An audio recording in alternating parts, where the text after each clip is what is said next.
it's Vicky with Mindful Minute, and today's reading is January 22nd.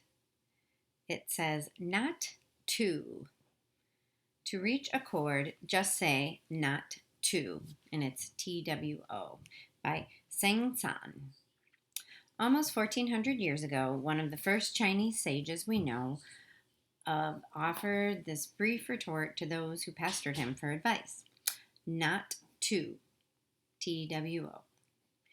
This reply is as pertinent as it is mysterious. To make sense of it, we need to understand what isn't said, that everything that divides and separates removes us from what is sacred, and so weakens our chances for joy. How can this be? Well, to understand this, we must open ourselves to an even deeper truth. That everything, you and I and the people we mistrust and even the things we fear, everything at heart follows the same beat of life, pulsing beneath all the distractions and preferences we can create. Once divided from the common beat of life, we are cut off from the abundance and strength of life. The way an organ cut out of the body dies, so to find peace, to live peace, we need to keep restoring our original oneness. We need to experience that ancient and central beat which we share with everything that exists. In feeling this common beat, we begin to swell again with the common strength of everything alive. Yet we tend to lose our way when faced with choices. Tension builds around decisions because we quickly sort and name one way as good and another way as bad. This quickly twists into an either-or sense that one way is right and another is wrong. In prizing what we prefer, we start to feel a thirst for something particular, which getting we call success, and a fear of not getting it, which we then call failure. From all of this, we begin to feel the tightening pressure not to make a terrible mistake. Thus, we are often stymied and confused because we forget that beneath our sorting of everything into good and bad, right and wrong, success and failure, all the choices still hold the truth and strength of life, no matter what we prefer. To be certain, sharing a common beat does not mean that everything is the same. For things are infinite in how they differ. And faced with the richness of life, we can't value everything the same. But when we believe that only what we want holds the gold, then we find ourselves easily depressed by what we lack. Then we are pained by what we perceive as the difference between here and there, between what we have and what we need.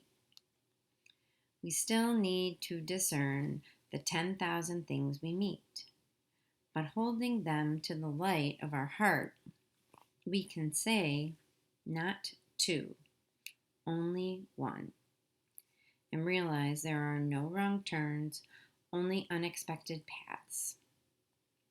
So the activities for this day are: 1. Meditate on a choice that is before you. 2. Identify the distinct options you have. 3. Try not to view these options with the urgency of what you prefer. Rather, focus on the experience each option might offer you.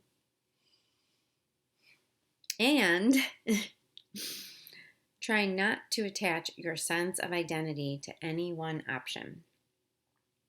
If you don't get what you want, try not to see it as a failure, but as an unexpected opening. And this is something that I have learned the hard way. And I'm glad I'm learning it and learn it and continue to understand it, even though sometimes in the moment I don't necessarily go to that in my head, which is why I'm grateful for these readings and for the reminders, because you know the part that speaks to me the most is that there really isn't one right or wrong, or there really isn't one way to do something or to get somewhere or to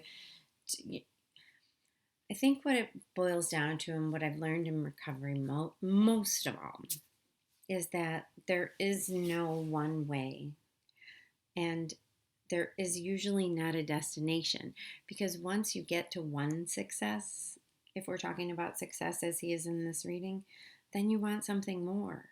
So I think what I try to do today, what I'm trying to do today, is to discover that success is in continuing, and success is in not judging myself, not judging my situation, not judging others, not judging their situation, because who's to say that I'm any better or worse? I mean, for me, the goal is happiness and kindness and love and sense of purpose. That's what drives me. And and for some people it isn't. Some people don't want, I mean, well, I think a lot of people want those things.